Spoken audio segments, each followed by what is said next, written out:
शुद्ध आहार विज्ञान, आहार सिर्फ शरीर का नहीं, भोजन के साथ साथ मानसिक आहार विज्ञान की भी शुद्ध की आवश्यकता होती है। हमारी जो शरीर की क्षमताएं घटती बढ़ती हैं, उसमें कई बार केमिकल इनबैलेंस होता है, कई बार एनर्जी इनबैलेंस्ड हो जाती है। तो जब हमारे कान में गलत चीज़ें बार बार बोली जाती हैं तो हमारी एनर्जी इनबैलेंस हो जाती है। क्रोध का लेवल बढ़ जाता है, या मान का बढ़ जाता है, माया का बढ़ जाता है, या लोभ का लेवल बढ़ जाता है। जब बढ़ा हुआ लोभी भी एनर्जी से इनबैलेंस्ड है, किसी लोभी ने कभी नहीं कहा कि हम लोभी हैं, इकट्ठा करके अंदर करने की स्थिति बनी रहती है। गुरुजी इसके 4 प्रकल्प हमेशा रखते थे। मैं कभी कहा नहीं कहा, मुझे याद नहीं है, बताता हूँ। बोले आचार्य सिंह जी कहते थे जीवन में गृहस्थों के 4 भंग बनते हैं। 4 भंग कैसे? पहला भंग है देना भी नहीं चाहते, लेना भी नहीं चाहते। पहला भंग क्या बना?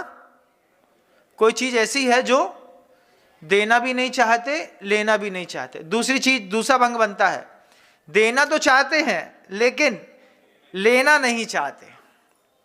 तीसरा भंग बनता है लेना चाहते हैं लेकिन देना नहीं चाहते।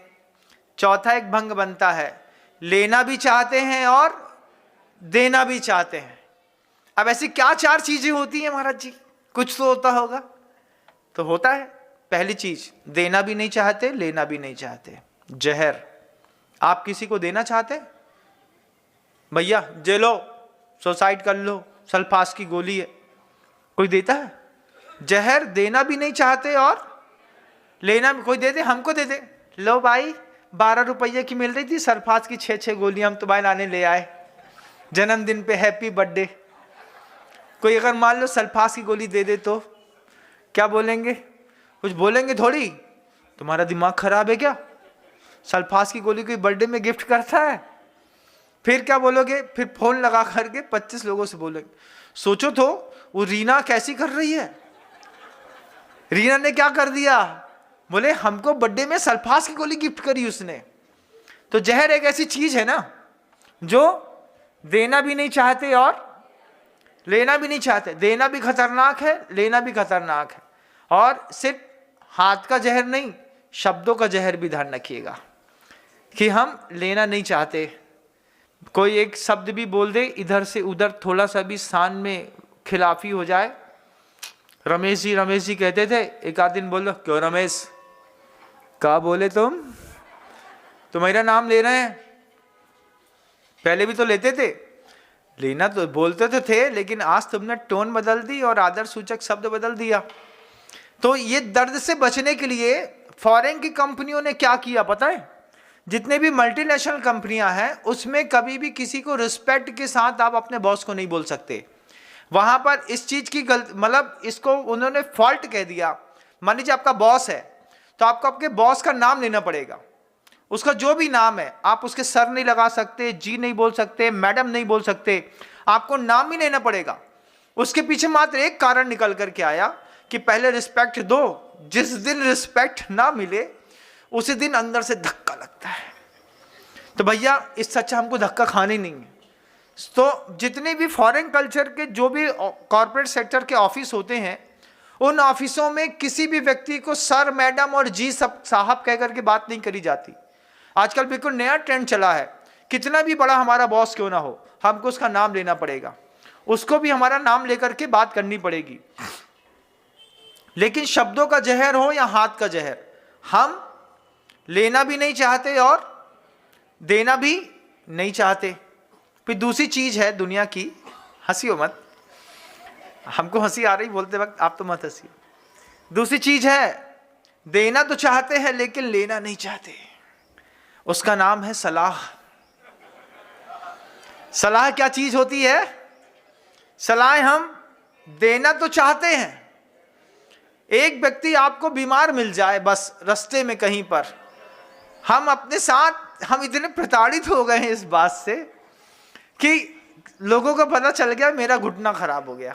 एक तो बाएं पैर में थोड़ा सा घुटने में दर्द होता है, उठते बैठते तो भी दर्द होता है, चलते हैं तो भी दर्द होता है। अब जैसे ही भक्तों को पता चला, एक भक्त सुबह आया, क्या बोलता है, महाराज जी आप आधी चम्मच अजवाइन दिया करो। हमने कहा ठीक है। दूसरा आया, दूसरा बोलता है महाराज जी हमारा प्रयोग है, माँ कहती थी मेथी दाना खाने से घुटनों का दर्द ठीक हो जाता है। हमने दूसरे की सलाह ले ली। तीसरा आ गया, महाराज जी हम हरिद्वार गए थे, वहां पे एक बड़े वैद्य मिले थे, आपके लिए एक तेल लेकर के आई है, तेल लगाना है। तीसरा वैद्य मिल गया।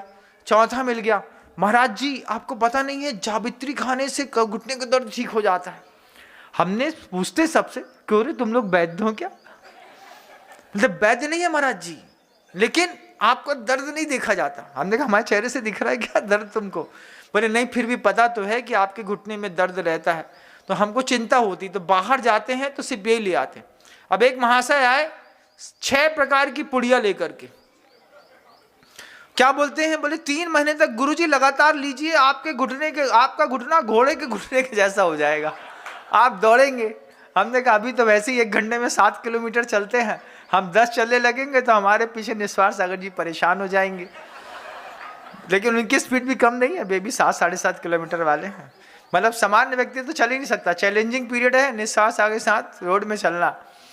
तो फिर क्या होता है कि जैसे पता चल जाए कि कोई बीमार हो गया है, इतने सारे लोग सलाह देने वाले मिलेंगे, भगवान बचाए दुनिया भर के। हमारे पास इतना कंटेंट इकट्ठा होता है, मॉस्टाइल की इतनी सारी शीशी आ जाएंगी, फिर फ्लेमेक्स की आ जाएंगी, उसके बाद एक आर्थोसिल की आ जाएंगी, फिर आर्थोनोकिकल की आ जाएंगी। हम सब लेते रहते।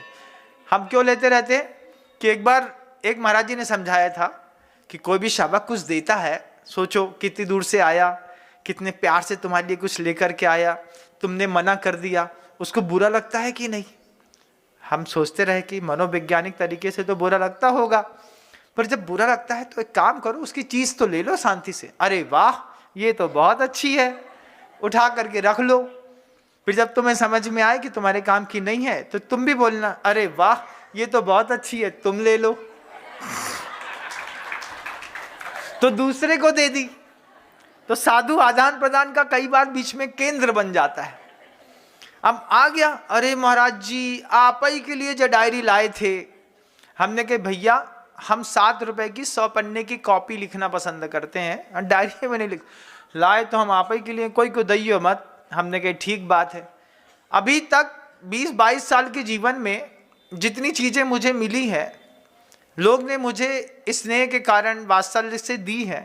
अगर मैं रखता तो मेरी कॉपी पेन के एक वेयर हाउस इकट्ठा हो गया होता, इतना सामान लोग दे चुके। फिर मैं लोगों को धीरे धीरे समझाने लगा कि भैया तुम्हें अगर चढ़ाने हैं तो कायदे से सही साफ सुथरे चावल चढ़ा दो जिसमें सौभाग्य है, फालतू की चीज़ें देने का काम नहीं है।